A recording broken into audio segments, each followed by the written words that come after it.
तो hey guys, कैसे हैं आप सभी लोग। तो गाइस हेवनली डीमन के गाइस एक और एपिसोड के साथ गाइस हम आ चुके हैं। तो गाइस आप हमारे चैनल को सब्सक्राइब कर लो और गाइस वीडियो को भी लाइक कर लो और गाइस आप हमारे चैनल की मेंबरशिप भी ले सकते हो। तो एपिसोड की शुरुआत में हम देखते हैं अपने एमसी प्रैक्टिस कर रहा होता है। वो अपने ऑरा को जो है हवा के साथ मिला रहा होता है और ऐसे रेज फेंक रहा होता है जैसे कि इसे अपने फादर ने सिखाया था इसे। तो उसी की ये प्रैक्टिस कर रहा होता है, हवा में फ्यूज कर रहा होता है अपने जो ऑरा होता है इसकी क्यूआई एनर्जी को। तब ये कुछ सेंस कर लेता है और अपनी आंखें खोलता है और हम देखते हैं दूसरे पल ये छत पे आ जाता है और वहाँ पे खड़ा होता है और हम देखते हैं सामने की तरफ देखता है और इसे सामने दिखाई देते हैं गज कोई और नहीं गज इसके अपने फादर दिखाई देते हैं ऐसे गज हेवनली डीमन। और गज हेवनली डीमन भी इसकी तरफ ऐसे घूर के देखते हैं और अपने आप से कहते हैं फादर। और हम देखते हैं हेवनली डीमन इसकी तरफ देखते हैं और कहते हैं कि मैंने सुना कि तुमने जो है ब्लड हेवन वर्ड डीमन के डिसाइपल को मार दिया। तभी हम देखते हैं अपने एम से भी कहता है जो उसका डिसाइपल था वो डिजर्व करना था मरना, इसलिए मैंने उसे मार दिया अब। और हम देखते हैं हेवनली डीमन कहता है चाहे वो डिजर्व करता हो चाहे नहीं करता हो, लेकिन जो ब्लड हेवन वर्ड डीमन है वो मेरे पास आया था इस मैटर को लेते हुए। तभी अपने एम से भी कहता है क्या वो आया था। और तभी हम देखते हैं हेवनली डीमन कहता है कि वो चाहते थे कि वो मैं तुम्हें पनिशमेंट दूँ इसके लिए क्योंकि तुमने उसके डिसाइपल को मार दिया है। और अपने एम से कहते हैं कि आप ऐसा कह रहे हैं ब्लड हेवन स्वॉर्ड डीमन आपको ढूंढते हुए आए और क्योंकि मैंने उसके डिसाइपल को मार दिया इसलिए वो मेरे को पनिश करना चाहते हैं आपके द्वारा। और हम देखते हैं इसके फादर कहते हैं हाँ। और जैसे ये वर्ड थी अनएक्सेप्टेड था क्योंकि वो एक ऐसा बंदा नहीं है जो कि ऐसी रिक्वेस्ट करता रहे अपने एक डिसाइबल के मरने पर। तभी अपने आप से सोचता है जो कि ब्लड हेवन बॉडी में वो ट्राई कर रहा है कि टेस्ट करना मेरी रिलेशनशिप कैसी है फादर के पास साथ, मतलब वो देखना चाहता है कि हाँ मेरा फादर मेरे को पनिश करेगा या नहीं करेगा। इसी के साथ वो ये भी देख लेगा क्या मेरा फादर मेरे को कंसिडर भी करता है क्या एक सक्सेसर के कैंडिडेट के रूप में। और तभी अपना जो होता है ये फादर ये कहता है इसलिए मैं तुम्हें यहाँ पे पनिश करना चाहता हूँ अब। और हम देख रहे अपने आप से चौंक जाता है। फिर अपने आप से अपने आप को डिफेंड करने के लिए कहता है ये बिल्कुल भी ऐसे जस्टिफाई नहीं करता कि आप मेरे को पनिश कर देंगे, ऐसे जस्टिफिकेशन नहीं है इसमें। तभी इसका फादर कहता है जस्टिफिकेशन बनाई जा सकती है। और हम देखते हैं अपने आप से भी चुप हो जाता है फिर। और तभी हम देखते हैं जो है बिल्ली डीमन होता है वो कहता है तुमने मेरे से पूछा था ना कि कौन सा डीमन सुप्रीम है जिस पे मैं सबसे ज़्यादा ट्रस्ट करता हूँ जब हम हंटिंग पे गए थे। और अपने आप से कहते हैं हाँ। और इसने पूछा हुआ होता है अपने फादर से कि आप कौन से जो है डीमन सुप्रीम पे सबसे ज़्यादा ट्रस्ट करते हैं। तब हम देखते हैं इसका फादर कुछ नहीं कहता है और अपने आप से हमें बताता है ये सब। और तभी हम देखते हैं इसका फादर कहता है और वो कहता है कि मैं किसी भी जो हूँ वो डीमन सुप्रीम पे बिल्कुल भी ट्रस्ट नहीं करता हूँ, मेरे भरोसे के लायक नहीं है वो और मेरे को किसी पे भी भरोसा नहीं है। और तुमने मुझसे कहा था कि जो हाई रेशियो डिसिप्लिन होना चाहिए इसका एक ऑर्डर बनाना चाहिए हमारे कल्ट में, और तुम मेरे को बस ऐसे बुलशिट का ये करप्शन वगैरह है को हमें छुटकारा पाना चाहिए ऐसे मेरे को नहीं बात बताओ। मुझे बताओ तुम अपने असली वाले ठाउट क्या तुम सोचते हो ऐसा क्यों करना चाहिए। और तभी हम देखते हैं अपना यहाँ पे सन्नाटा सा हो जाता है थोड़ा और कोई कुछ नहीं कहता है। और फिर अपने एमसी कहता है मुझे ऐसा फील होता है कि जो कहीं ना कहीं हम ना एक जो डीमन है वो ट्रू डीमन के पाथ पे नहीं है और हम भटक चुके हैं एक पाथ ऑफ डीमन से और हम डीमन के पाथ पे बिल्कुल भी नहीं अब। तो इसका फादर भी इसे देखते हैं क्या बकवास कर रहा है ये ऐसा सोचता होगा। और तभी इसका फादर कहता है क्या हम अपने डीमन के पास से खो चुके हैं। अपने एम्स कहते हैं हाँ। तभी इसका फादर कहता है तुम्हारा क्या मतलब है डीमन के पाथ से। और अपना एम से कहता है मुझे लगता है कि जो हमारा पाथ है डीमन का वो ऐसा बिलीफ होना चाहिए कि हमें एब्सोल्यूट ईवल को हराना है। तब इसका फादर कहता है एब्सोल्यूट ईवल को हराना है। और अपने एम से कहता है मुझे ऐसा लगता है जो कि ऑर्थोडॉक्स फैक्शन है वो हमारा अपोजिट है बिल्कुल हमारे कल्ट का। तब इसका फादर कहता है ऑर्थोडॉक्स नहीं है तो कौन है। और अपने एम से कहता है एब्सोल्यूट ईवल। इसका फादर भी रुक जाता है फिर और अपने एम से कहता है मैं रेफर कर रहा हूँ कि एब्सोल्यूट ईवल को जो कि बहुत ही ज़्यादा कावर्ड होता है, इतना ज़्यादा ईविल होता है कि कोई भी ह्यूमन उन्हें डिजर्व नहीं कर सकता है। और एक डीमन भी होता है वो भी इनसे मुंह फेर लेता है, इतने ज़्यादा गंदे होते हैं ये। और जो ऑर्थोडॉक्स लोग हैं ऑर्थोडॉक्स फैक्स ना जो कि जस्टिस और वगैरह की बात करते हैं वो डील कर सकते हैं छोटे मोटे ईविल के साथ लेसर ईविल के साथ। लेकिन मुझे लगता है कि वो कैपेबल है एब्सोल्यूट ईविल के साथ सामना करने के लिए क्योंकि जो ऑर्थोडॉक्स फैक्शन है उनका फंडामेंटल ही है कि फॉरगिव कर देना माफ़ कर देना, माफ़ी में विश्वास रखते हैं वो। और जब तक है वो जो लोगों की ज़िंदगी को वैल्यू करेंगे वो मैच नहीं कर सकते हैं एब्सोल्यूट ईविल का, जो कि ह्यूमैनिटी है उनकी मानवता मर चुकी है और वो ऐसे ही हड़कंप मचा रहे हैं सभी जगह, तबाही मचाते रहते हैं वो लोग। और पूरे के पूरे मूवी में हम एक ऐसी एग्जिस्टेंस है जो कि एब्सोल्यूट ईविल से साथ लड़ाई कर सकते हैं और ऑर्थोडॉक्स में इतना ज़्यादा दम नहीं है। और जब जो ग्रेट ईविल होगा ऑर्थोडॉक्स फैक्शन उसे हैंडल नहीं कर पाएगा तो वो हमारे सामने झुकेगा और फिर जो हम एब्सोल्यूट ईविल का खात्मा कर देंगे। और अपने से ऐसे जोश जोश में कहता है और अपने हम से कहता है मुझे लगता है कि ये है हमारा true path of the demon. अगर हम अपने true path of the demon को पूरा नहीं कर सकते हैं तो हम कुछ ज़्यादा पार नहीं जा सकते हैं, हम भी खत्म हो जाएंगे एक दिन। और हमें पनिश करना चाहिए पहले अपने आप को, ताकि हमें सर्वाइव करना है, मतलब अपने जो करप्शन है उसको निकालना पड़ेगा। तो इसका फादर पहले चुप रहता है और अपने आप से सोचता है मुझे गारंटी है कि जो फादर है उसने कभी भी ऐसा सोचा नहीं होगा और क्योंकि ना ही ऐसा कभी सुना होगा इसके बारे में जो कि मैं कह रहा हूँ true path of the demon के बारे में।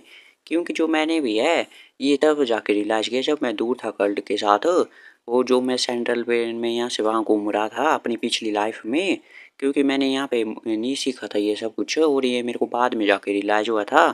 तब इसका फादर कहते हैं क्या और भी एरोगेंट थाउट है क्या तुम्हारे अंदर? और अपने आप से कहते हैं नहीं नहीं ये अभी के लिए बहुत ही काफ़ी है। और तभी अपना फादर कहता है इसका ओ मुझे समझ आ गया क्यों ब्लड हैफनेस वर्ड में तुम्हें पनिश करना चाहता था। उसने तुम्हारे अंदर कुछ ऐसा देख लिया और फिर वो मेरे यूज़ कर रहा है टेस्ट करने के लिए तुम्हें। और हम देखते हैं अपना जो अपना एम से होता है वो कहता है फादर के साथ मुझे लगता है कि उसने पॉसिबिलिटी देखी है मेरे सक्सेसर कैंडिडेट होने की। और इसका फादर कहता है ऐसा भी तो हो सकता है उसने ऐसा देखा हो कि जो कि हड़कंप मचाते कल्ट में मैं सब कर ले सब कुछ बेड़ागढ़ की कर दे मतलब कल्ट का। और अपने आप से कहता है और यार कुछ भी हो लेकिन जो ओल्ड मैन है उसके पास काफ़ी अच्छी आंखें हैं, उसने नोटिस कर लिया कुछ भी एक्स्ट्रा ऑर्डिनरी हुआ तो। और अपने जो होता है इसका फादर पहले चुप रहता है और हम देखते हैं फिर इसका फादर कहता है इससे कि मेरे को फॉलो करो अब। और अपने आप से भी चुप होता है लेकिन फॉलो करने लग जाता है। और अपने आप से कहता है हम इतनी ज़्यादा देर रात को कहाँ पे जा रहे हैं? तो हम देखते हैं इनके सामने एक बोर्ड होता है जिस पे लिखा होता है माइनर हेवन केव। और गाइस ये केव जैसी बनी होती है किसी पहाड़ी जैसी इलाके में। और हम देखें यहाँ पे गेट होता है और ये बंद होता है इस पे लिखा होता है। और अपने आप से सोचता है माइनर हेवन केव ये ऐसा प्लेस है जहाँ पे जो कैंडिडेट होते हैं हेवनली डीमन के उन्हें पास करना होता है इस ट्रायल को। और जो भी इससे निकलता है मतलब उसे पास क्वालिफिकेशन होती है। यहाँ पे जाना तो आसान है बिल्कुल भी, लेकिन जो ट्रायल में पूरा नहीं कर पाते हैं कोई भी मतलब बहुत सारे लोग और ये अंदर ही फंस के रह जाते हैं। वो जो सक्सेस रेट है आज आज तक इसकी वो 50-50% है। आधे पीपल जो कि ब्लड रिलेटेड थे हेवनली डीमन से वो यहाँ पे अपनी जान को गवा चुके हैं जब वो अंदर गए। वो जो मेरा भाई है बिल्कुल वो बहुत ही ज़्यादा एम्बिशियस है, उसने भी कभी भी मेंशन नहीं किया कि वो इसके अंदर जाना चाहता है। और अपने आप से सोचता है लेकिन ये ऐसा प्लेस है कि वो मेरे को इस लाइफ में तो मेरे को अगर पास करना है अगर मेरे को हेवनली डीमन बनना है तो। और हम देखते हैं अपने आप से कहता है क्या आप मेरे को ऐसा कह रहे हैं कि मैं इस प्लेस के अंदर जाऊँ? और तभी अब इसका फादर कहता है जब मैं तुम्हारी उम्र का था तब मैं इसके अंदर गया था या इसको पास करके आया था। तो इसका अपना एमसी कहता है इस बात पे यार आपको कितना ज़्यादा समय लगा था इससे बाहर आने में मतलब? तो इसका फादर कहता है मेरे को 2 महीने लगे थे इससे बाहर आने में। और अपना एमसी एकदम चौंक जाता है वो कहते सोचता है जो फादर है वो सबसे ज़्यादा टैलेंटेड मार्शल आर्टिस्ट है जो कि हेवनली डीमन हुए हैं अभी भी, लेकिन तब भी इन्हें 2 महीने लग गए। और हम देखते हैं इसके बाद इसका फादर कहता है मैं ही था जिसने इतने कम समय में 2 महीने में किया था वरना एवरेज तो लोगों का 3 साल होता है। और अपने एम से इस पे चौंक जाता है और अपने एम से कहता है आप चाहते हैं कि मैं यहाँ पे जाऊँ बिना प्रिपरेशन के बिल्कुल भी? और हमारा जो होता है हेवनली डेमन वो कहता है क्या मैंने तुम्हें बताया नहीं क्या मैं तुम्हें पनिशमेंट दे रहा हूँ अभी तो कैसे प्रिपरेशन है? और हम देखते हैं अपना एम से भी चुप रहता है और फिर अपना एम से सोचता है अपने मन में ये जो फादर है वो मेरे को यहाँ पे ऐसी जगह पे भेज रहे हैं कि मेरे को मरने के लिए, क्योंकि सुपर डीमन सुप्रीम है वो मेरे को पनिश करना चाहते हैं और इसलिए।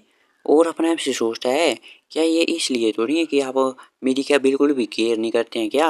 और क्या ये बात है क्या आप मेरी केयर करते हैं और आप चाहते हैं कि मैं इसके अंदर जाऊँ एकदम स्ट्रॉन्गर बन के आऊँ ताकि मेरे को जान पे बिल्कुल भी खतरा ना बने और इसलिए आप मेरे को भेज रहे हैं? और अपने आप से कुछ नहीं कहता पहले तो चुप होता है और फिर अपना एमसी कहता है अपने फादर से, ठीक है तो इतनी बात आ ही चुकी है तो मैं भी जाके ट्राई करना चाहूँगा जैसे आपने किया था मेरी उम्र में, और मैं कोशिश करूँगा कि मैं आपसे पहले आ जाऊँ। और इसका बाद ये देख के ऐसे मुस्कुराता है और ऐसे देखते है इसकी तरफ कि तू जिंदा आ जाएगा तो भी काफ़ी है, तू मेरे से पहले आना चाहेगा। और अपना ये कहता है ठीक है ठीक है ठीक है, तू बस जिंदा वापस आ जाना, यही बात है काफ़ी है। तो एपिसोड की शुरुआत में हमें अपने एमसी को दिखाया जाता है, वो वैसे उस ट्रायल को पूरा करने के लिए आ चुका होता है केव के अंदर, और हमें दिखाया जाता है वहाँ पे काफ़ी ज़्यादा अंधेरा होता है और अपने एमसी का कॉरिडोर जो होता है उससे जा रहा होता है। तभी वो दिखते हैं यार ये कितना टेरिबल प्लेस है, अगर यहाँ पे लोग फंस जाएं तो वो पता नहीं क्या ही हाल होता होगा उनका, जैसे कि यहाँ पे बहुत सारे लोग फंस चुके हैं पहले भी और 50-50 रेट है बाहर आने का। तभी अपने एमसी को सामने की दरवाज़ा दिखाई देता है और जैसे अपना एमसी उसके अंदर चला जाता है कमरे के अंदर, तो उसे वहाँ पे एक पत्थर जैसा दिखाई देता है, कुछ मेटल का या कुछ भी समझ लो एक, वहाँ पे उसके ऊपर कुछ इंस्ट्रक्शन जैसे लिखे होते हैं इस ट्रायल के बारे में कि तुम्हें अपने सारे के सारे एनिमीज को मारना पड़ेगा बिना किसी मतलब बीच से काटना पड़ेगा बिना एनहेंस्ड ऑरा के या स्वॉर्ड ऑरा के कुछ भी। और अगर तुम इसे पूरा नहीं कर पाओगे अगर टाइम लिमिट में, तो तुम्हें 10 दिन के बाद फिर से चांस दिया जाएगा, और अगर तुम रेडी हो तो रेड सर्कल है उसके अंदर खड़े हो जाओ। और अपने आप से सोचता है क्या 10 दिन का चांस हो, और क्या मुझे ये जो ग्रेन बोल है ये खाने पड़ेंगे क्या तब तक। और यहाँ पे चाइना में होते हैं guys, जैसे मार्शल आर्टिस्ट खाते हैं जब प्रैक्टिस के लिए जाते हैं, तो अपने एम से कहते हैं यार टाइम वेस्ट करने की कोई ज़रूरत नहीं है।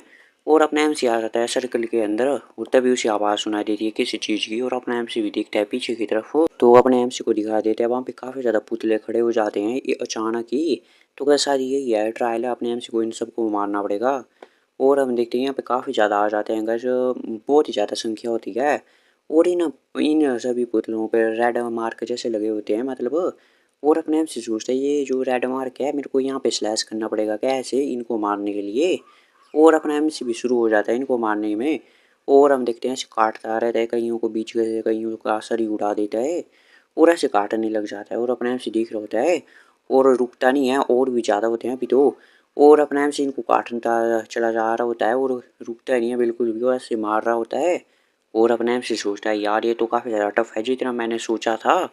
और जब वो पीछे की तरफ देखता है तो उसे दिखा देता है कि यहाँ पे वापस भी जा रहे होते हैं ये, मतलब टाइम लिमिट ख़त्म होने वाली होती है। और अपने आप से सोचता है मैं इन्हें जाने नहीं दे सकता हूँ नीचे, और यहाँ पे मेरे को 10 दिन तक वेट नहीं कर सकता हूँ मैं। और हम देखते हैं जो जा रहा होता है उसका पेट काट देता है जहाँ पे निशान बना होता है। तभी हम देखते हैं अपने एम सी को 3 और दिखाई देते हैं और अपना एम सी उनकी तरफ भी जाने लगता है, एकदम जंप मारता है और काटने लग जाता है उन्हें सभी को भी, उन सभी पुतलों को। और हम देखते हैं कहीं एक तो जाने वाला होता है उसका सर काट देता है और एक का कमर से काट देता है और अपना एम से चला जाता है आगे घसीटता हुआ। तभी अपना एम से देखता है कि एक जो है वो अंदर जाने वाला होता है, वो बिल्कुल थोड़ा सा बचा होता है, और अपने एम से सोचता है ये तो लास्ट वाला है। और अपने एम से फोर्स लाता है अपने पैरों के नीचे और आगे की तरफ बढ़ जाता है बड़ी स्पीड में। और हम देखते हैं बहुत ही कम बची होती है जगह, लेकिन गाइस अपने एंड टाइम पे काट देता है उसका सर अभी। और फिर सांस में सांस आती है अपने एमसी के भी, और सभी तरफ देखते वो टुकड़े पड़े होते हैं इन सब के। और अपने एमसी सोचता है ऑलमोस्ट मेरे को यहाँ पे 10 दिन और बिताने पड़ते हैं अगर मैं अपना गार्ड 1 सेकंड के लिए भी डाउन करता, अगर मैं सभी सेंसेस अपनी ऑन नहीं रखता सभी जगह। और अपने एमसी सोचता है ये तो इम्पॉसिबल होता है मेरे लिए अगर मैं पास्ट लाइफ में जब मैं इस उम्र का था तो वो यहाँ पे आता, क्योंकि मेरे पास उतनी ज़्यादा स्किल नहीं थी। और हम देखते हैं दरवाज़ा खुल जाता है तो अपना एमसी अगले दरवाजे की तरफ जा रहा होता है, लेकिन उसे कुछ दिखाई देता है एक पत्थर जैसे पे। और तभी कोई कहता है मैंने तो 9 ट्राइज की तब जाके सक्सीड हुआ, तो कोई कहता है मैंने तो 16 ट्राई की, और कोई कहता है मेरे को तो 37 ट्राई लग गई। और तभी कोई कहता है यार मैं कहाँ फंस गया, ये मैं तो पास नहीं हो सकता हूँ इस ट्रायल से, और डैमेट यहाँ पे कोई रास्ता नहीं है मैं कैसे जाऊँ। वो कोई कहता है मैं 6 ट्रायल में हो गया पास, मतलब ये एनचेस्टर है जो कि आए होते हैं अपने एमसी के। और तभी हम देखते हैं अपने एमसी कहते हैं ये जो एंड में हैंड राइटिंग है वो किसकी है जिसने इडियट लिखा होता है। और अपने एमसी होता है ये तो फादर है, और हालांकि वो गलत नहीं है, लेकिन वो इतने बेइज्जती कर रहे हैं अपने एंचेस्टर की, ये मैंने देख सोचा नहीं था और बिलीव नहीं किया था। और अपने आप से अंदर की तरफ आ जाता है तब देखता है वहाँ पे, और वहाँ पे एक रेड सर्कल होता है और आसपास काफ़ी ज़्यादा तलवारें होते हैं हथियार होते हैं तरह तरह के। और अपने आप से भी ना हथियारों को देखता है और सोचता है कि यहाँ पे इतने ज़्यादा टाइप के वेपन्स है, मुझे लगता है जो ये ट्रायल या कुछ भी है इसमें हम इन वेपन का यूज़ करना पड़ सकता होगा, मतलब इन्हीं की हेल्प से हम कर सकते हैं इस ट्रायल को पास। और फिर अपने एमसी की नजर जाती है वैसे एक स्टोन बॉल पे, वहाँ पे लिखा होता है तुम अपनी स्वॉर्ड से यूज करोगे और जो स्टोन का एक गोला होता है ना उसको तुम्हें बीच से काटना है। 2 घंटे का समय तुम्हारे पास। अगर तुम चाहो तो तुम स्वॉर्ड ओरा या एनहेंस्ड स्वॉर्ड ओरा का यूज कर सकते हो। अगर तुम सक्सेड नहीं हो पाओगे तो तुम्हें अगला चांस 20 दिन बाद दिया जाएगा। तो सर्कल में खड़े हो जाओगे अगर रेडी हो। और अपने एमसी भी खड़ा हो जाता है और हम देखते हैं अपने एमसीबी के सामने आ जाती है एक गोला, मतलब एक पत्थर या स्टोन का कुछ भी। इसको काटना है अपने एमसी को। और अपने एमसी सोचता है मेरे पास 2 घंटे हैं इस जैसे एक बॉल को काटने के लिए बीच से। अगर मैं अपना एनहेंस वर्ड ओरा का यूज़ करूँ तो मैं ऐसे तो 1000 या 100 भी काट सकता हूँ 2 घंटे में। लेकिन कुछ तो रीजन होगा कि इतना इंस्ट्रक्ट किया गया है इसे। तो अपने एमसी जाता है दीवार से एक तलवार लेता है और काटने लग जाता है। लेकिन हम देखते हैं कुछ भी असर ही नहीं होता, इसकी तलवार भी टूट जाती है। और अपने आप से सोचता है स्लैश करने से शायद काम नहीं बनेगा। तो इस केस में मुझे लगता है कि मेरे को अपना एनहेंस्ड स्वर्ड ओरा यूज करना पड़ेगा इसे काटने के लिए। और क्वालिफाई हो जाऊंगा फिर मैं अगले ट्रायल ले जाने के लिए। और हम देखिए अपना एम से यूज करने वाला होता है लेकिन तभी वो रुक जाता है। और फिर वो सोचने लगता है और अपनी तलवार नीचे कर देता है। वो कहता है ऐसे तो काफ़ी ज़्यादा इजी हो जाएगा इसे पास करने में। और अगर मैं ओरा का यूज करूँगा तभी अपने आप से सोचता है पता नहीं बाकियों ने कैसे किया होगा, मैं सोच नहीं सकता हूँ, मैं देखता हूँ क्या किया होगा। तो फिर से स्टोन बॉल पे लिखा होता है किसने, तो कोई लिखता है मैंने पहले ही ट्राई में काट दिया इसे बीच में से एनहांस वर्ड ओरा का यूज़ करते हुए। तो कोई कहता है मैंने 89 टाइम इसे कट करने की कोशिश की बिना ओरा के यूज़ किए हुए लेकिन नहीं हो पाया, फिर मैंने ओरा का यूज़ किया। तो वो कोई कहता है मैंने तो बिना एनहांस वर्ड ओरा के इसे काट दिया बीच में से। तो कोई कहता है मैं तो यूज़ भी नहीं कर सकता हूँ एनहांस वर्ड ओरा, मैं क्या करूँ। और कोई कहता है यार ये तो झूठ बोल रहा होगा जिसने जो बिना वर्ड ओरा के काट दिया इसे बीच में। तो दूसरा कहता है हाँ मैं भी एग्री करता हूँ इससे। तो अपने आप से सोचता है मेरे फादर के बारे में क्या उन्होंने क्या लिखा है। तभी देखता है वो अपने फादर की हैंड राइटिंग। तो अपने एमसी के फादर ने लिखा होता है बिल्कुल नॉनसेंस की बातें कर रहे हो तुम, अगर हीट होगी तो तुम हार जाओगे। और अपने एमसी सोचता है हैं ऐसा क्यों कहा होगा। अगर वो ऐसे कहते मतलब वो इतनी बेइज्जती करते और अपने ट्रायल को पास करते और आगे निकल जाए। लेकिन इन्होंने ऐसा क्यों कहा अगर हीट होगी तो हार जाओगे। और अपने आप से सोचता है कि क्या क्या लिखा है। जो है स्टोन को काटना है आधे में तुम यूज कर सकते हो और आका या ना नहीं भी कर सकते हो। और अपने आप से कहते हैं इन्होंने मे का यूज किया मतलब तुम यूज कर सकते हो। और ऐसा करने के लिए तो क्या ही नहीं है मतलब। और तुम्हें बिना स्वॉर्ड बुरा के इसे काटना है अगर तुम सच में ट्रायल पास करना चाहते हो, अगर तुम्हें कुछ बेनिफिट चाहिए। और हम देखते हैं अपने आप से ये सोच रहा होता है इसके बारे में इसके फादर ने ऐसी वार्निंग क्यों लिखी है। और अपने आप से सोचता है अगर हीट तो जनरेट होगी जब तुम एनहांस वर्ड ओरा का यूज करोगे, तो मतलब इसका यूज नहीं करना है। और अपने आप से गैस यहाँ पे फिर से वेपन से काटने लग जाता है इसे। और अलग अलग वेपन का ट्राई करता है, कोई कुल्हाड़ी कोई तलवार कोई हथौड़ा। लेकिन हम देखते हैं गैस कुछ भी असर ही नहीं हो पा रहा होता है। और अपने एमसी के पसीने छूट चुके होते हैं। वो कहते हैं यार मैं तो उस पर स्क्रैच भी नहीं लगा पाया और मैं इसे कैसे काटूं बीच में से बिना ओरा के यूज किए हुए। और मेरी टाइम लिमिट खत्म होने वाली है, क्या मेरे को एनहांस वर्ड ओरा का यूज करना चाहिए और पास कर लेना चाहिए। तभी अपना एमसी सोचता है कुछ और फिर थोड़ी देर रुक जाता है और सोचने लग जाता है इसके फादर में। और सोचता है मेरे फादर है उन्होंने कैसे किया होगा ये बिना एनहांस वर्ड ओरा के। तभी वो सोचता है फादर कहीं ऐसा हो सकता है। तभी हम देखते हैं अपना एमसी भी ध्यान लगाने लग जाता है और अपनी जो क्यूआई है उसको हवा में इन्फ्यूज करता है और ऐसे डिटेक्ट करने लग जाता है इस बॉल को पूरा। और हम देखते हैं जो बॉल होता है ये इसको पूरा ऐसे स्कैन करने लग जाता है अपनी क्यूआई से। और तभी अपने आप से भी अपनी आंखें खोलते और उसे कुछ महसूस होता है। और हम देखते हैं मैं यहाँ पे फेंट लाइन डिटेक्ट कर सकता हूँ। मैं इसे देख नहीं सकता था जब मैंने अपनी आंखें खुली रखी थी, लेकिन मैं इसे डिटेक्ट कर रहा हूँ तो मैं इसे कर सकता हूँ मतलब महसूस इस लाइन को। और अपने आप से ऐसे आंखें बंद रखता है और अपना लेता है तलवार और सोचता है ये कोई इल्यूजन नहीं है, ये जो फेंट लाइन है ये परफेक्ट सर्कल है इसके आसपास, मतलब इसी लाइन में मेरे को काटना पड़ेगा। और अपने आप से लेता है स्ट्राइक और बीच में से काट देता है गाइस इस बार बिल्कुल ही एकदम चिकना काट देता है। और अपने आप से भी हंस लग जाता है क्योंकि इसने काट दिया होता है। और कहता है मैंने कर दिखाया। अपना एम से जो होता है वो बच्चों की तरह खुश हो रहा होता है, जबकि गाइस इसने एक पास्ट लाइफ जी भी चुका है तो इसे कुछ मैच्योर तो होना चाहिए। और मुझे लगता है ये इसकी एक गलती है। और हम देखते हैं वहाँ पे जो स्टोन वॉल में होता है एक छोटी सी गोली जैसी होती है, हम कहते हैं ये तो ये तो डिमोनिक इसेंस पिल है। एपिसोड की शुरुआत में हमें डिमोनिक इसेंस पिल दिखाई जाती है अपने एमसी, फिर हमें बताता है एक डिमोनिक ह्यूमन है जो लर्न करता है डिमोनिक मार्शल आर्ट को।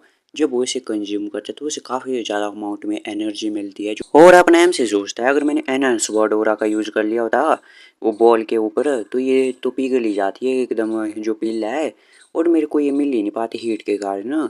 और अपने एम से सोचता है ये रिवॉर्ड है जो कि पर्सन है बिना स्वॉर्ड ओरा के कट करता है बॉल को, उसके लिए रिवॉर्ड है। वो तभी से फादर की भी याद आती है जो इन्होंने लिखा होता है कि क्रिएट मत करना हीट को। और अपना एम से कहता है खाते हुए थैंक्स फादर, आपका बहुत बहुत शुक्रिया आपकी एडवाइस के लिए। जब अपना एम से इस पिल को खा लेता है फिर वो मेडिटेशन करने लग जाता है, इसको ऑब्जर्व करने लग जाता है इसके सारे इफेक्ट्स को। और हम देखते हैं इसके चेहरे पे भी कुछ निशान बनने लग जाते हैं डिमोनिक क्यूआई के। और हम देखते हैं इसके अंदर से काफ़ी ज़्यादा इकट्ठी हो रही होती है आसपास के इन्वायरमेंट से भी डिमोनिक क्यूआई। और अपने एम से फिर आंखें खोलता है और खड़ा होने लगता है। और हम देखते हैं वो ऊपर की तरफ अपना हाथ करता है और कहता है फाइनली मैं अपनी बॉडी में बहुत ही स्ट्रॉन्ग पावर महसूस कर सकता हूँ और मेरी बॉडी जो है वो काफ़ी ज़्यादा स्ट्रॉन्ग हो चुकी है। और ऐसी फीलिंग मेरे को पहले नहीं आ रही थी और बहुत ही ज़्यादा सेटिस्फाई होता है अपना एमसी। और अपने एम्स कहते हैं मैं एक ही चीज़ में मेरी बहुत ही ज़्यादा कमी थी वो थी एनर्जी, अब मेरे पास वो भी आ चुकी है। फिर अगले ट्रायल होता है डिफ्रेंशिएट करना लाइफ एंड डेथ को।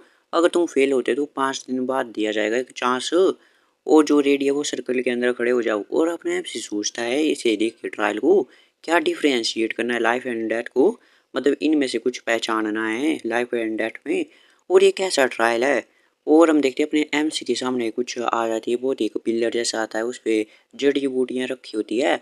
तो इसमें से गाय जैसे ऐसी जड़ी बूटी उठानी पड़ेगी जो कि पॉइजनस नहीं है। और अपने एमसी सोचता है एक ऐसा ट्रायल है जिसमें आपको डिफ्रेंशिएट करना पड़ेगा हर्ब में कि कौन सा पॉइजनस प्लांट है। और हम देखते हैं अपने आप से देख रहा होता है इन्हें और अपने मन में सोचता है कि मैं पिछले जो लाइफ थी मैंने जो इंग्रेडिएंट रॉन्ग इन्हें मंगवाए थे जो कि है रिग्रेशन टेक्निक थी पास्ट में आने के लिए, मैंने काफ़ी जगह पे जा जाके इन्हें ढूंढा था इन सारे जो हर्ब्स हैं उनको। इसलिए मैं सभी पॉइजनस हर्ब को जानता हूँ और मेरे को उनके इफ़ेक्ट भी पता है और बहुत ही ज़्यादा जानकारी है मेरे को हर्ब्स के बारे में। और ये ट्रायल तो मेरे लिए ईजी पीजी है एकदम। और हम देखते हैं अपने आप से नॉन पॉइजनस प्लांट को उठा लेता है, वो कहता है ये है जो कि एक पॉइजनस नहीं है। तभी हम देखते हैं फिर से एक पिल्लर ऊपर की तरफ आ जाता है। और हम देखते हैं अपने आप से सोचता है अगर किसी ने तुक्के से कोई नॉन पॉइजनस हर्ब उठा लिया हो तो ये फिर से उसे देना पड़ेगा, मतलब सेकंड ट्रायल, मतलब ऐसे 2 बार होते हैं ताकि तुक्का नहीं लग पाए किसी का। और अपने आप से देखते हैं इन सारी हर्ब्स को और इस बार अलग हर्ब्स आई होती है, मतलब पहले की तरह नहीं है। लेकिन अपने आप से सोचता है जो मेरे तरह जो कोई हर्ब्स को नहीं जानता होगा, मतलब जिसको हर्ब्स के बारे में नॉलेज नहीं होगी उसको तो खा के पता करना पड़ेगा कि कौन सी पॉइजनस है कौन की सी नहीं है। और हम देखते हैं अपने आप से उठा लेते हैं तो जो पिल्लर होता है फिर से नीचे की तरफ चला जाता है।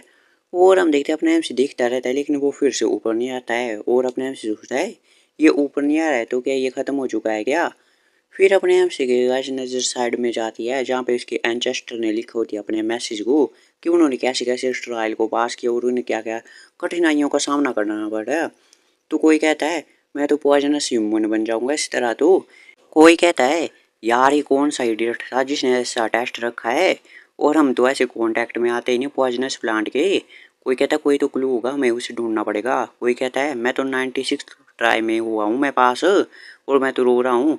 कोई कहता है हमारे तो पूरे बाल ही झड़ गए हैं पॉइजन खा खा के इतना ज़्यादा। और तभी कोई कहता है अपने लक पे तो काउंट ही मत करना। और अपने आप से भी सोचता है जब मेरे फादर ने कहा था कि लक पे काउंट नहीं करना तो उन्हें सब कुछ याद था स्टार्टिंग वाले टेस्ट से लेके बाद वाले तक। और अपने आप से सोचता है फॉर्चुनेटली मैं और मेरे जो पापा हैं उन दोनों के ही हेयर बच गए हैं इस टेस्ट में। और हम देखते हैं अपने एमसी का लास्ट ट्रायल कि आपको सरवाइव करना पड़ेगा इल्यूजन में जहाँ पे life and death trial formation है। अगर तुम फेल होते हो उस मतलब फॉर्मेशन में वो टेस्ट में तो तुम सच में भी मारे जा सकते हो और फिर से चांस नहीं मिलेगा अपने एमसी को, मतलब ये मारा भी जा सकता है इस टेस्ट में जो कि पहले वाले टेस्ट में नहीं था। और हम देखते हैं अपने एमसी सोचता है एक ऐसा टेस्ट है जहाँ पे तुम मारे जा सकते हो। और हम देखते हैं अपने एमसी भी देखता है साइड में जहाँ पे इसके एंचेस्टर ने मैसेज लिखे थे। तभी कोई कहते ये तो काफ़ी ज़्यादा टफ फाइट थी और मैं एक दिन हेवनली डीमन बन जाऊंगा तो मैं ढूंढूंगा जिस बंदे ने इस life and death trap formation को बनाया है और मैं उसे मार दूंगा। तो कहते कोई कहता है यार ये तो काफ़ी ज़्यादा स्केरी था और कोई कहता है मैं तो फिर से पैर भी नहीं रखूँगा इस life and death trap formation में फिर से कभी भी नहीं। और किसी ने लिखा होता लास्ट में कि रेस्ट बिल्कुल मत करना। और अपने आप से सोचते क्या रेस्ट नहीं करना। और हम देखते हैं अपने आप से सर्कल में खड़ा हो जाता है तो हलचल होना स्टार्ट हो जाती है। और अपने आप से सोचते ये तो कुछ हिंट्स हैं लेकिन ये एडवाइस की तरह है मेरे लिए। और मेरे को आगे अपना आप ही करना पड़ेगा सब कुछ, ये किसी काम की नहीं आएंगी फिर अंदर। और हम देखते हैं अपने एमसी का सारा वातावरण चेंज होने लग जाता है सब कुछ वहाँ पे। और अपने एमसी भी दिखता रहता है क्या हो रहा है ये। और अचानक ही अपने एमसी एक बंजर जैसे इलाके में आ जाता है जहाँ पे रेत ही रेत होती है। और अपने एमसी सोचता है जो हवा है यहाँ पे और ये सब कुछ, और ऐसा लगता है कि ये बिल्कुल रियल है। और अपने एमसी टच करने लग जाता है हाथ से नीचे मिट्टी को और रेत की तरह होती है। और कहता है जो illusionary life and death transformation है। और यार कौन है ऐसे बना सकता है, इतनी ज़्यादा रियल लग रही है ये तो। पता नहीं कौन होगा जिसने ऐसा बनाया होगा इसको। तभी अपने आप इस साइड में देखता है, इस साइड में कुछ बंदे दिखा देते हैं एकदम जोम्बी की तरह लग रहे होते हैं ये। और अपने आप से को घेर लेते हैं, यहाँ पे सैकड़ों की संख्या में होते हैं। और अपने आप से सोचता है हालांकि ये एक इल्यूजन है लेकिन मैं फील कर सकता हूँ इनकी प्रेजेंस को बिल्कुल जैसे कि असली में हो ये सब कुछ। और अपने आप से सोचता है और जो इनका किलिंग इंटेंट है मेरे को मारने का भी, मैं उसको भी फील कर सकता हूँ ये सब कुछ सच में हो रहा है। और अपना एमसी देखता है सामने तो और बहुत ज़्यादा खुश हो जाता है, जैसे एक्साइटेड हो जाता है अपना एमसी। वो कहते हैं ये तो काफ़ी अच्छी अपॉर्चुनिटी है मेरे लिए। और हम देखते हैं अपना एमसी भी तलवार निकालने लग जाता है अपनी ब्लेड को इनसे लड़ाई करने के लिए। और जैसे निकाल लेता है तो जो होते हैं आगे जोम्बी भी, वो भी अपने एमसी की तरफ अटैक करने के लिए आ जाते हैं। तभी अपने एमसी को कुछ सेंस होता है और वो नीचे झुक जाता है क्योंकि पीछे से गाइस जिस पे हमला होने वाला होता है तलवार से। और अपने एमसी उसको भी मार देता है जो कि हमला करने वाला होता है। तो कुछ लोग और आते हैं तो अपने एमसी जंप करके दूर हट जाता है। और अपने एमसी सोचता है ये ह्यूमन नहीं है तो उनसे डील करना मैं काफ़ी अच्छा होगा और मैं बिना हेजिटेशन के कर सकता हूँ उनसे फाइट, कुछ भी मेरे को ध्यान रखने की ज़रूरत नहीं है। वो जो डीमोनिक एसेंस पिल है उससे मेरी जो एनर्जी है वो काफ़ी अच्छी बढ़ चुकी है पहले के मुकाबले। और हम देखते हैं वो हथियार कर देते हैं अपने एमसी के सामने और फिर से आ जाते हैं अपने एमसी को मारने के लिए। वो पूरा अपने एमसी गाइस बीच में खड़ा होता है इनके। और हम देखते हैं जैसे अटैक करने वाले होते हैं अपने एमसी पे लेकिन अपना एमसी कुछ नहीं करता है। पहले तो अपना एमसी एकदम शांत छोड़ता है। और हम देखते हैं तभी वहाँ पे कुछ गाइस चमकने लग जाता है ब्लू कलर का। और गाइस पता नहीं क्या होता है अपना एमसी शायद स्ट्राइक वगैरह करता है कुछ। और हम देखते हैं गाइस ब्लू कलर की लाइन्स आ जाते हैं सभी की बॉडी पे तलवारों पे सब कुछ। और हम देखते हैं आसपास भी ऐसा ही हो जाता है सारी बॉडीज पे ऐसे ब्लू कलर की लाइन। और एकदम सभी लोग रुक जाते हैं जैसे। और गाइस हम देखते हैं दूसरी तरफ, और जब ये ब्लू कलर की लाइन होती है यहाँ पे एकदम स्ट्राइक पड़ जाती है जैसे अपने एमसी ने गाइस तलवार की स्ट्राइक मारी हो। और हम देखते हैं जिन पे भी ये पड़ी होती है स्ट्राइक, और गाइस उनके चिथड़े उड़ जाते हैं गाइस, खून खून हो जाता है गाइस। और गाइस एक ही साथ में अपने एमसी का सबका काम तमाम कर देता है। और फिर अपने एमसी देखते हैं साइड में विन की तरफ, और हम देखते हैं गाइस यहाँ पे कोई और नहीं आ रहा होता है, एकदम धुआं होता है। और अपने एमसी सोचता है कि ये खत्म हो गया क्या, इतना ही था। और अपने एमसी सोचता है यार कितनी शर्म की बात है, मैं अपनी पूरी पावर चेक नहीं कर पाया अभी।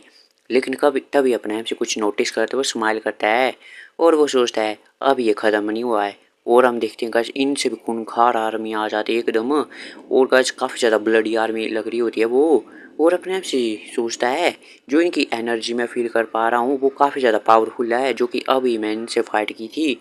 तो गाइस एपिसोड की शुरुआत में हम देखते हैं अपने आप से लड़ाई कर रहा होता है और ऐसे किसी का सर उड़ा रहा होता है तो किसी का हाथ पैर काट रहा होता है। और अपने एम से साइड में देखते तो एक तीर जाता है उसके गले के आसपास से और अपने एम से बाल बाल बचता है। और ऐसे सांस ले रहा होता है, हाँफ रहा होता है अपने एमसी, और पसीने छूट रहे होते हैं अपने एमसी के भी लड़ाई करते। और अपने एमसी सोचता है मेरे जो एनिमी है काफ़ी ज़्यादा स्ट्रॉन्गर बन जा रहे हैं धीरे धीरे। और तभी से याद आता है किसी ने लिखा था डोंट रेस्ट, जो किसके घर फादर के लिखे हुए वर्ड थे एडवाइज। और अपने एमसी सोचता है अब मैं समझ रहा हूँ उसका क्या मतलब था। और ऐसे लड़ाई कर रहा होता है अपने एमसी एक ही पल में गाइस दो दो तीन तीन को मार रहा होता है। और काफ़ी गाइस ज़बरदस्त फाइट चली होती है अपने एमसी की। और हम देखते हैं अपने एमसी सोचता है ये फर्स्ट बैटल है मेरी रिग्रेस होने के बाद, कि जो कि मेरे को ऐसा फील कर रहा है कि एक असली का बैटल है ये।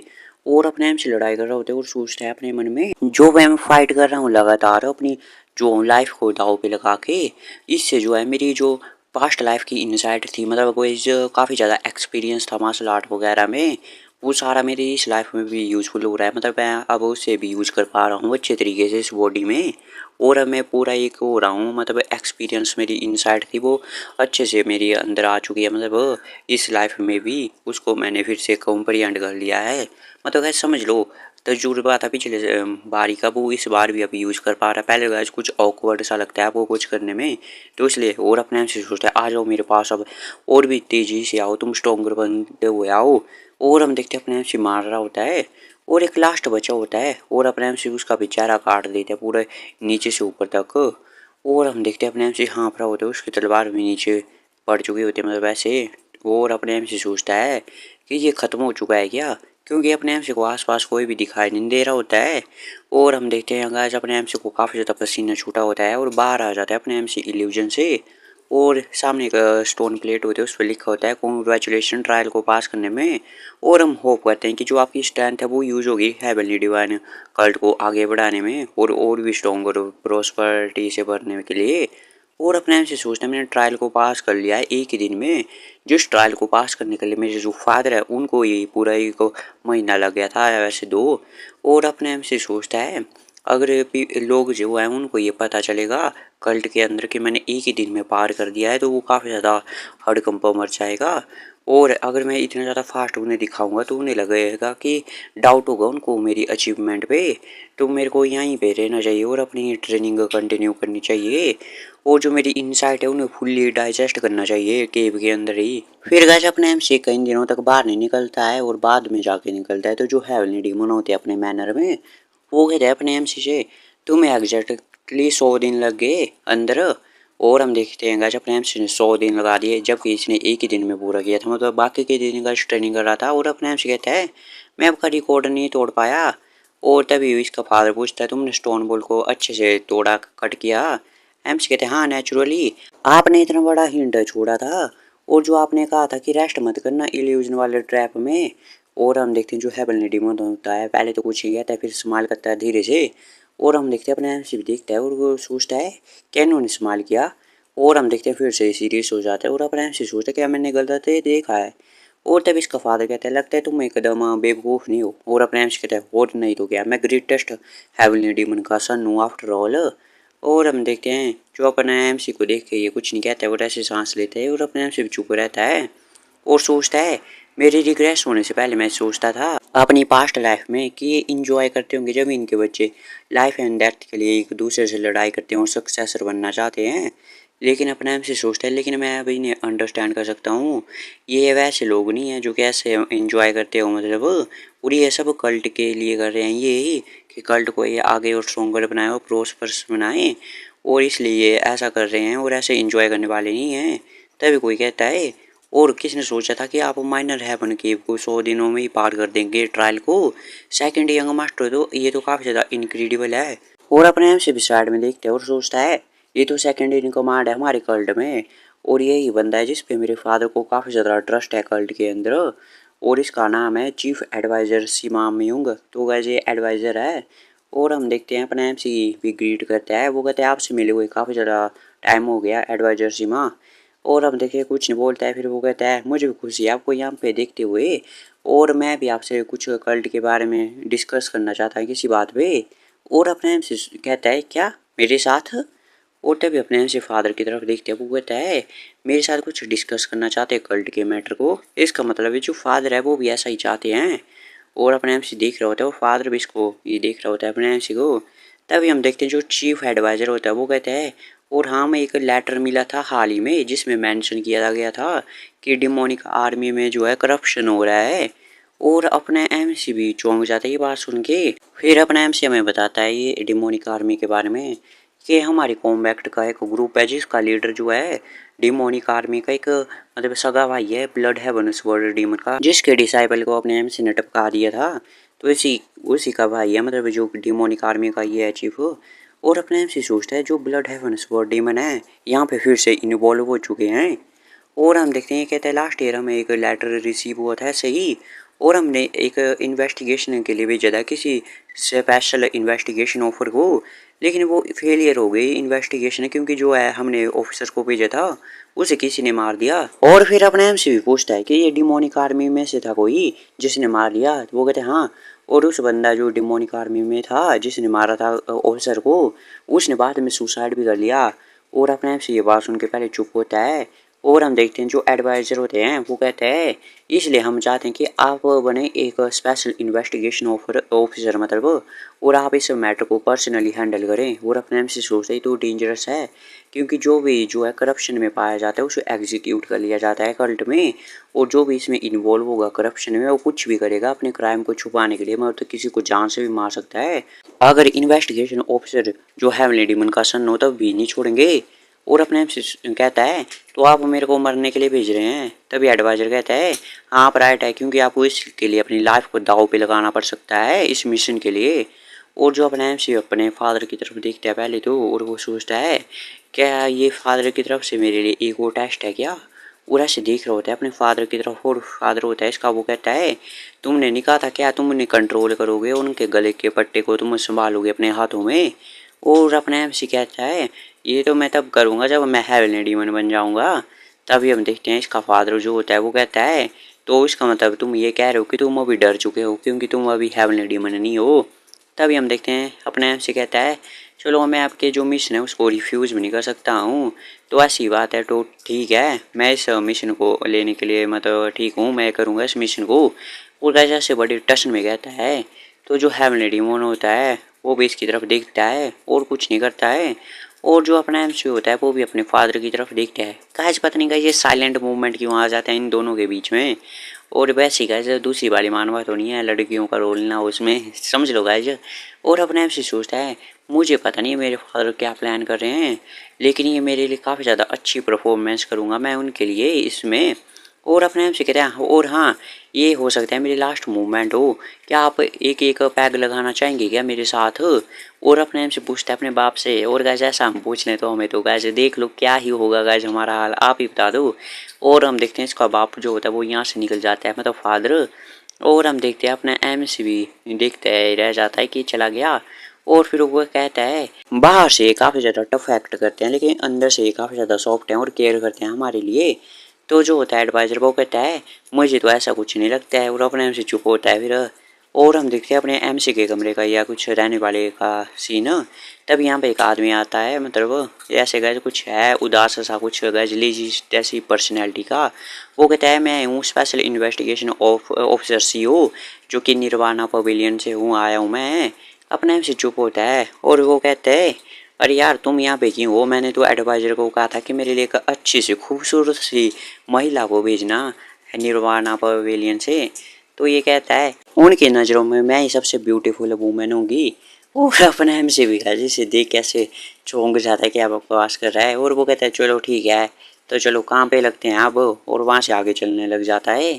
तब ये भी इसकी अपने एम सी की तरफ देखता है और पूछता है क्या क्या हम अभी जा रहे हैं क्या। और अपने एम सी कहता है हाँ। और हम देखते हैं तो ये बात सुन के जो सीईओ होता है वो भी चुप होता है और चल पड़ता है अपने एमसी के पीछे पीछे, क्या बोलेगा भाई। और तभी अपना एमसी पूछता है तुम्हें किस प्रकार का बंदा लगता है जो हेवनली डीमन आर्मी का कमांडर है। तब ये कहता है जो हेवनली डीमन आर्मी का कमांडर है उसका नाम गू चियोंग है और वो ब्लड हेवन डीमन स्वॉर्डमैन का छोटा भाई है, मतलब। और इस साल उसे 8 साल हो जाएंगे कमांडर बने हुए, मतलब 8 सालों से वो कमांडर होगा। और जो है डीमन आर्मी उसने ली है वो काफ़ी ज़्यादा डेंजरस मिशन भी उसने कंप्लीट किया है उसकी आर्मी ने, और उनका लेवल काफ़ी ज़्यादा अच्छे से बढ़ चुका है और सभी लोग उन्हें एक्नॉलेज करते हैं और एक इलाइट आर्मी की तरह। और अपने आप से भी चुप होता है इस बात पे और फिर वो रुक जाता है। वो कहता है इसका मतलब ये है कि वो अपने काम में काफ़ी अच्छे हैं। तो जो सीईओ होता है वो भी कहता है हाँ ये बात तो है। तभी अपना एमसी भी रुक जाता है वहीं पैडी पे और अब इसकी तरफ देखते हुए ये कहता है क्या मैटर है। तभी अपना एमसी कहता है तो तुमने क्या कभी सोचा नहीं कि तुम्हें इन्वेस्टिगेशन करनी चाहिए जो करप्शन है डिमोनिक आर्मी में। तभी हम देखते हैं ये कहता है मैं भी ये करना चाहता था। तभी अपना एमसी पूछता है तुम्हें देख के तो ऐसा लगता है वो तुम्हें कुछ उत्साह वगैरह है नहीं, ऐसे लेजी जैसे हो। इस पर सीईओ कहता है क्या ही कर लेंगे हम अनकवर करके इस करप्शन को, अगर हम ढूंढ भी लेंगे कुछ इससे चेंज तो कुछ होने वाला ही नहीं है। और अपने आप से भी ये बात सुन के चुप होता है और वो सोचता है अपने मन में, क्या इसके कहने का ये मतलब है क्या कि जब तक जो एग्जीक्यूटिव है कल्ट में उन्हें चेंज नहीं किया जाएगा, कल्ट भी बिल्कुल चेंज नहीं होगा। और हम देखते हैं अपने आप से भी कुछ नहीं कहता है, आगे की तरफ मुड़ जाता है और चलने लग जाता है और पूछता है, क्या तुम डरे हुए हो? तभी हम देखते हैं जो सीईओ होता है इस बात का जवाब देता है, वो कहता है बिल्कुल नहीं, और वो भी चल रहा होता है अपने एमसी के पीछे ही। और अपने एमसी कहते हैं अच्छा ये बात है, हालांकि जो प्रीवियस स्पेशल इन्वेस्टिगेशन ऑफिसर था वो भी मारा जा चुका है इस काम में। तभी हम देखते हैं ये कहता है जो कि प्रीवियस स्पेशल इन्वेस्टिगेशन ऑफिसर था जो कि मारा गया, वो एक मेरा डायरेक्ट सुपीरियर था, उसके नीचे ये काम करता है। और जो पर्सन है मेरे को वो काफ़ी ज़्यादा टीचिंग देता है, उन्हीं ने मेरे को सब कुछ सिखाया है। और अपने एम से भी ये सुन के का चौंक जाता है, इसकी तरफ देखने लगता है। और हम देखते हैं ये भी अपने एम सी की तरफ देखता है। और गाइस ये एपिसोड यहीं पे ख़त्म हो जाता है गाइस, मिलते हैं आपसे अगले एपिसोड में।